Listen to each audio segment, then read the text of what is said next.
नमस्कार दोस्तों, मैं आपका दोस्त सी दीपक सिंह, अकाउंटिंग गुरु। विद्युत विभाग जूनियर अकाउंटेंट की एमसीक्यूज टेस्ट सीरीज में आपका हार्दिक स्वागत है। कोटेशन आपके सामने है।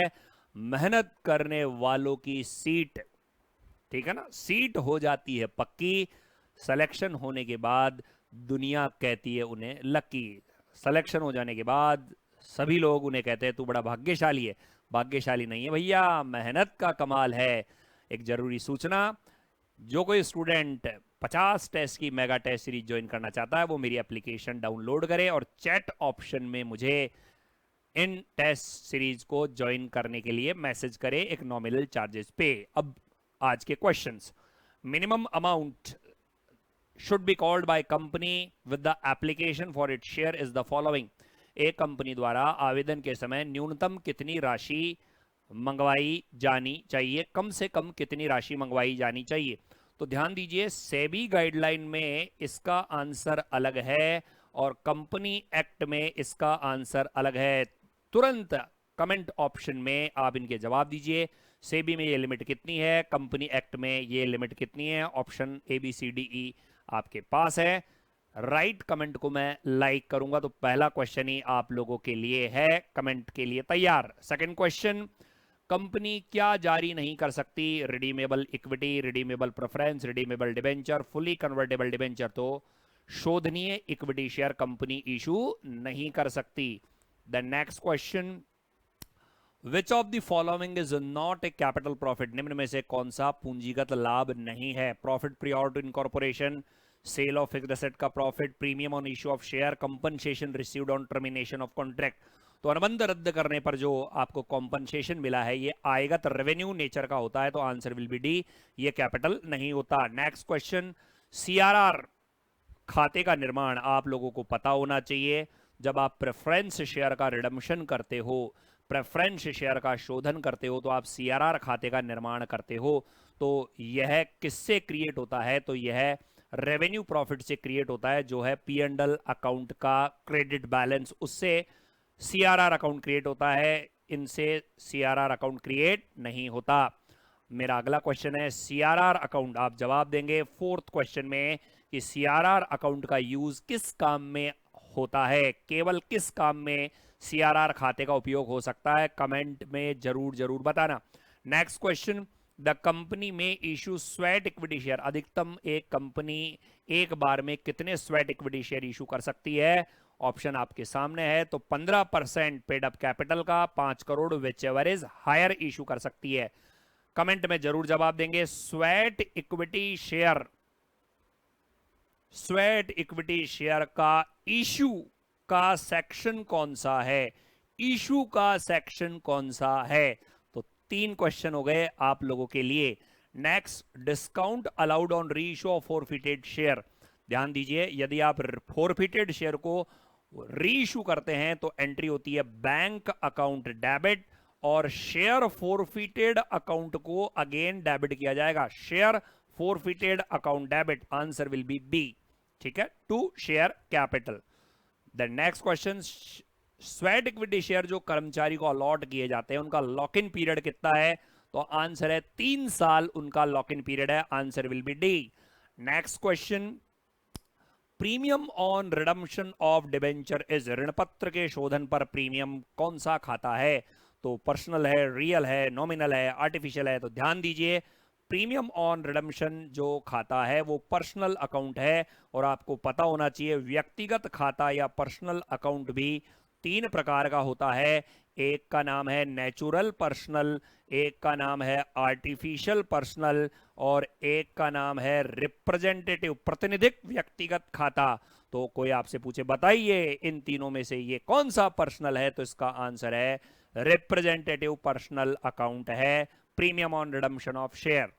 Next question, loss on issue of debenture एक कौन सा खाता है? दायित्व है, संपत्ति है, व्यय है, लाभ है। तो ये एक खर्चा है, एक्सपेंसेस है।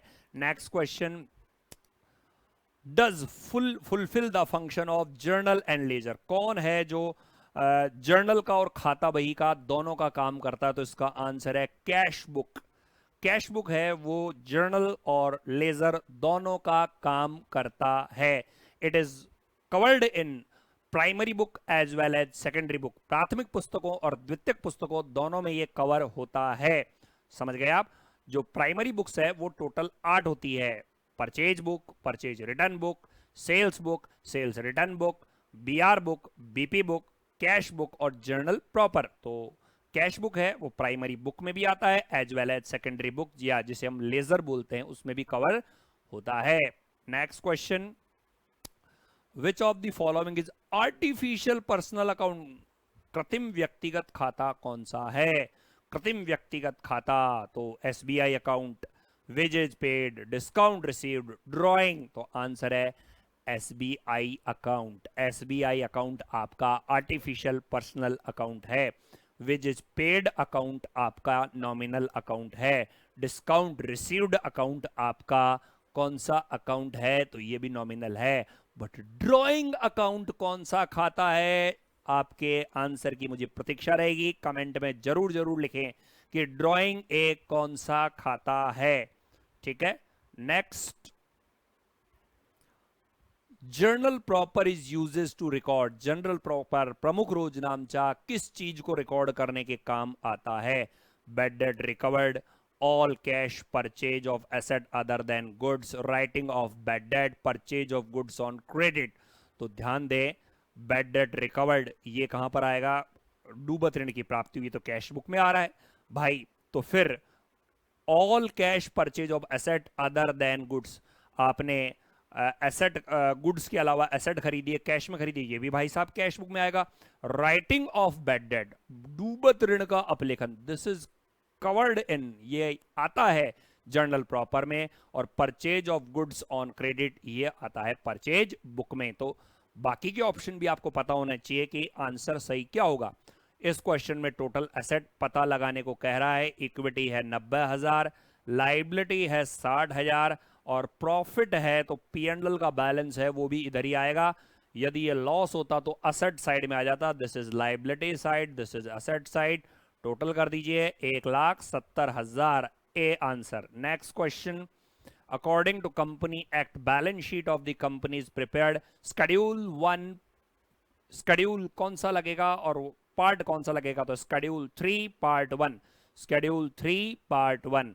Next question, profit after charging commission is ₹21,000 और मैनेजर को कमीशन दिया गया है 5%। कमीशन काटने के बाद कमीशन है 21,000। कमीशन काटने के बाद कमीशन तो 21,000 इंटू 5/105, आंसर आएगा 1,000। 1,000 ऑप्शन में नहीं है तो आंसर हो जाएगा none of the above. Profit after charging commission is ₹21,000, तो 5/105 से ये हो गया। नेक्स्ट क्वेश्चन, क्लोजिंग स्टॉक यदि ट्रायल बैलेंस में अपीयर हो तो इसका मतलब है कि परचेज में ये एडजस्ट हो चुका है, तो इसका प्रेजेंटेशन केवल और केवल बैलेंस शीट में आएगा, असेट साइड में, ये ट्रेडिंग अकाउंट में नहीं आएगा। और यदि ये ट्रायल बैलेंस के बाहर आता है तो इसका प्रेजेंटेशन दो जगह होता है, एक तो ट्रेडिंग के क्रेडिट साइड में और बैलेंस शीट के असेट साइड में। नेक्स्ट क्वेश्चन, लाइव स्टॉक जो बैलेंस शीट में शो हो रहे हैं वो कौन सी एसेट है? तो दीज आर टेंजिबल एसेट, मूर्त संपत्ति है। नेक्स्ट क्वेश्चन, इमर्सन एफिशिएंसी में बोनस कितनी एफिशिएंसी तक नहीं चुकाया जाता? तो 66 सही 2/3 तक बोनस नहीं चुकाया जाता। आई होप सो ये क्वेश्चंस आपके समझ में आए होंगे। मेहनत करते रहिए और मोटिवेट रहिए। Best of luck.